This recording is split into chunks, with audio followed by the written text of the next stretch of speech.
right, music fans, welcome back. It is Dave. It is the Real Music Observer, observing real music in real time for real people, just like you and just like me.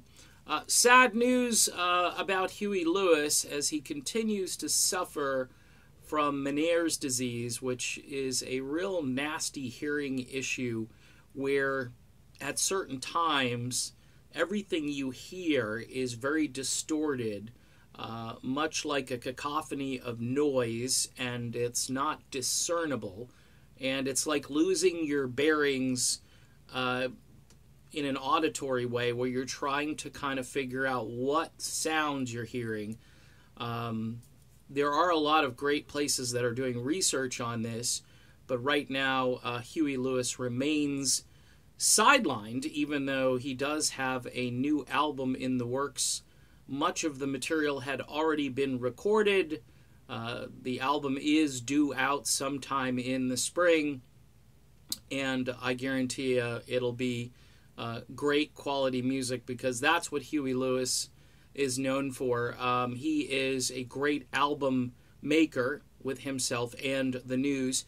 Look, I lived through the early 80s, 1982, 83, 84, and 85. And those years, especially 83 and 84, those were Huey's years. Huey Lewis was as big as any band on planet Earth during that time, largely thanks to the Sports album, but also 4, which came out right after and was a real great follow-up album. A lot of people don't talk about 4, but it was as strong as the music on Sports, and it continued the string. And then, of course, you had Back to the Future, which put the icing on the cake, and a couple of tracks there, obviously making Huey just one of the biggest artists of the 1980s at that point.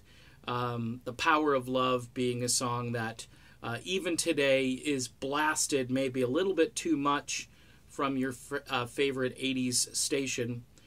Huey would later go on to record some more experimental music in the latter part of the decade. Small World, Perfect World.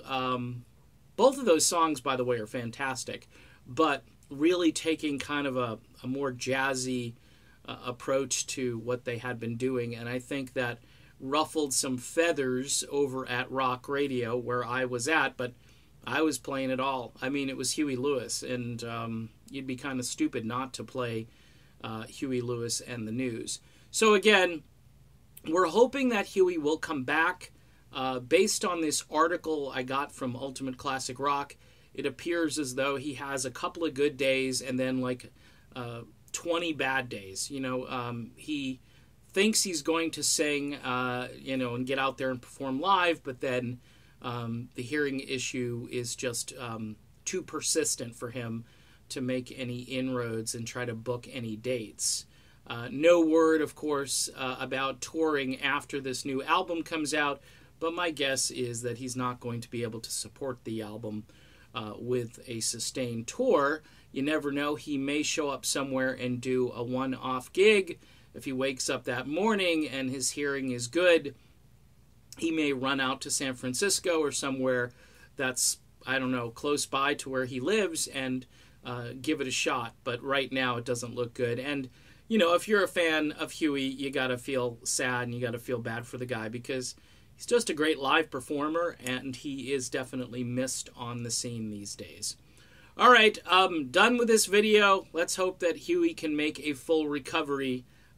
He was part of my 80s lifestyle for a number of years, and you couldn't go anywhere without Huey Lewis and the News bopping you on the head with a song. Just some of the greatest music ever made. All right, done. See you soon.